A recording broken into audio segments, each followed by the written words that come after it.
Hi friends, നമുക്കിന്ന് നെത്തോലി മീനാണ് കിട്ടിയേക്കുന്നത്. ഈ പുളിയെ നമുക്ക് ഫ്രൈ ചെയ്യാം. കഴുകി വൃത്തിയാക്കിയ നെത്തോലിയിലോട്ട് കറിവേപ്പില, കൊച്ചുള്ളിയും വെളുത്തുള്ളിയും കൂടെ ചതച്ചത്, ഒരു ലേശം മുളക് പൊടി ആദ്യമേ 1 ടീസ്പൂൺ ഇടുന്നുണ്ട്. അതിനുശേഷം ലേശം മഞ്ഞൾപ്പൊടി, പിന്നെ ഉലുവാപ്പൊടി, ലേശം കായപ്പൊടി, പിന്നെ എരിക്ക് കുരുമുളക് പൊടി, പിന്നെ ഒരു ഫ്ലേവറിന് വേണ്ടിയിട്ട് നമ്മൾ ലേശം ഗരം മസാലയും കൂടെ ആഡ് ചെയ്യുന്നുണ്ട്. പിന്നെ നല്ല പെരുംജീരകപ്പൊടി, പൊടിക്കാത്ത പെരുംജീരകവും കൂടെ ഇതിനകത്ത് ആഡ് ചെയ്യുന്നുണ്ട്.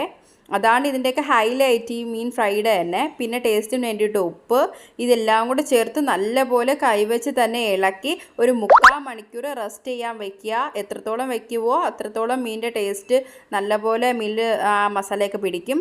ചട്ടി ചൂടായി വെളിച്ചെണ്ണ ഒഴിച്ച് മീനിട്ട് കൊടുത്ത് ഒരു സൈഡ് വേവുമ്പോൾ അപ്പുറത്തെ സൈഡ് മറിച്ചിട്ട് നല്ലപോലെ മൊരിയിച്ചെടുക്കുക. അപ്പം എന്താ എൻ്റെ ഫിഷ് ഫ്രൈ ഇവിടെ റെഡി ആയിട്ടുണ്ട്. എല്ലാവർക്കും ഈ റെസിപ്പി ഇഷ്ടപ്പെടുകയാണെങ്കിൽ വീട്ടിൽ ട്രൈ ചെയ്ത് നോക്കുക. എൻ്റെ ചാനൽ സബ്സ്ക്രൈബ് ചെയ്യുക, ലൈക്ക് ചെയ്യുക.